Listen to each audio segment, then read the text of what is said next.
காட்டில் ஒரு மான். அம்பை. முன்னுரை. காற்றில் ஒரு மான் என்பது அம்பை எழுதிய ஒரு முக்கிய சிறுகதை. இது பெண்களின் உணர்வுகள் மற்றும் அனுபவங்களை நுட்பமாக பேசுகிறது. சீனிய பார்வையை தமிழ் இலக்கியத்தில் அறிமுகப்படுத்திய அம்பையின் படைப்புகளில் ஒன்று. ஒரு குறிப்பிட்ட காட்டில் ஒரு மானை பற்றிய கதை அல்ல, மாறாக இது பெண்களின் வாழ்வின் நுட்பமான தருணங்களையும் ரகசியங்களையும் ஆராயும் ஒரு குறியீட்டு படைப்பு. சிறுமியின் குழந்தை பருவ ஞாபகம். இந்த கதையில் வருகின்ற சிறுமிக்கு கதை சொல்லி தூங்க வச்சவங்க தான் தங்காத்த. இவங்க சொன்ன கதையெல்லாம் காக்கா நரி முயலாமை கதையெல்லாம் இல்லை. அவங்களே இட்டு கட்டி கதை சொல்லுவாங்க. அவங்க சொல்ற கதைகள் எல்லாம் அசுரர்கள் கடவுளாகவும் கடவுளர்கள் அசுரர்களாகவும் கூட மாறிடுவாங்க. இது சமூகம் கெட்டவங்க என்று முத்திரை குத்தின மாந்தரை, சூர்பனகை, தாடகை போன்ற புராண கதாபாத்திரங்களை கூட அரக்கிகளாக காட்டாமல் உணர்ச்சிகளும் உத்வேகங்களும் கொண்ட பெண்மணிகளாக காண்பிப்பாள் தங்கம் அத்தை. இவங்க சொன்ன கதையெல்லாம் இந்த சிறுமியின் காதில் ரிங்காரமாக கேட்டுக்கொண்டே இருக்கும். தங்கமத்தை வாழ்க்கை. தங்கமத்தை ஒரு அழகான கருப்பு நிற முகமும் நீவி விட்ட மாதிரி ஒரு சுருக்கம் கூட இருக்காது. இவளுக்கு நிறைய வெள்ளை முடி இருக்கும். அவங்க வீட்டில் காலால் அழுத்தி வாசிக்கக்கூடிய ஒரு ஹார்மோனியம் இருக்கும். தேவார பாடல்கள் இருந்து வண்ணான் வந்தானே அறை அவளே பாடி வாசிப்பாள்.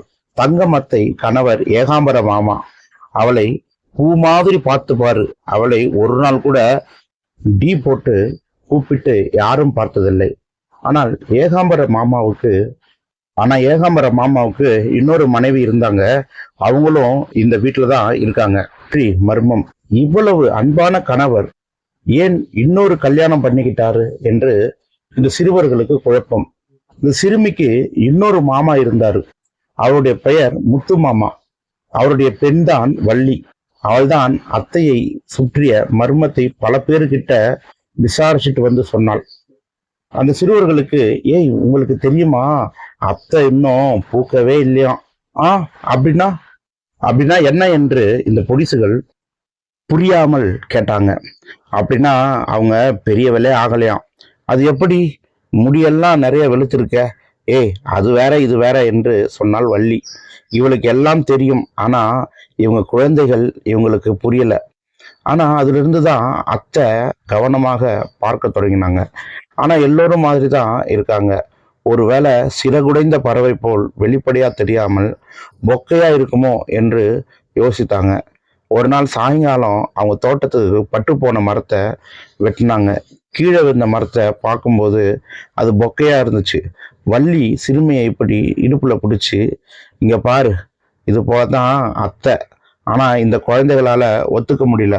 அவை நட்ட மரம் எல்லாம் வளர்ந்தது. அவள் கை தொட்டவுடன் மாட்டுக்கு பால் சுரந்தது. அவ கை ராசியான கை என்று அம்மா சொல்லுவா. இப்படி இருக்கிற அத்தைய எப்படி இவங்க சொல்லலாம்? எனக்கு கோபம் வந்தது. அத்தையின் பரிதாப நிலை. இந்த சிறுமியின் தங்கச்சி பிறந்த போது தங்கமத்தை வீட்டிற்கு வந்திருந்தாங்க.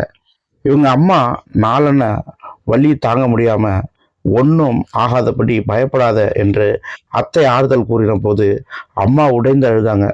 ஏங்கா உனக்கு இப்படி ஒரு நிலைமை? இது மேல அவங்களால பேச முடியல. எனக்கு என்னடி ராசாத்தி மாதிரி இருக்கேன், என் வீடெல்லாம் பிள்ளைகள் என்று சொன்னா, ஏகாம்பர மாமாவுடைய இரண்டாவது மனைவிக்கு 7 குழந்தைகள். எல்லாரும் தங்கம் வீட்டில தான் இருந்தாங்க. அப்படி இருக்கா இப்படி உடம்பு திறக்காம உன் உடம்புக்கு என்ன அடிபட்டு வலிக்குது, சீழ் வருது, பசி எடுக்குது, வேற என்ன? இந்த சிறுமி அம்மா கையை பிடிச்சிக்கிட்டு, இப்படி உன் உடம்ப ரணகலமாக்குனாங்களே. இந்த ஊருக்கு எந்த வைத்தியம் வந்தாலும் புது மருந்து அத்தைக்கு தான். ஆங்கில மருத்துவம் கூட பார்த்தாங்க, ஆனா சரியாகலை. அதனால ஏகாம்பர மாமாவுக்கு இன்னொரு கல்யாணம் பண்ணி வைக்கலாம் என்று யோசித்தார்கள். அத்தை அரளி விதை அரைச்சி குடிச்சிட்டான். பொறி மருந்து கொடுத்து காப்பாத்திட்டாங்க.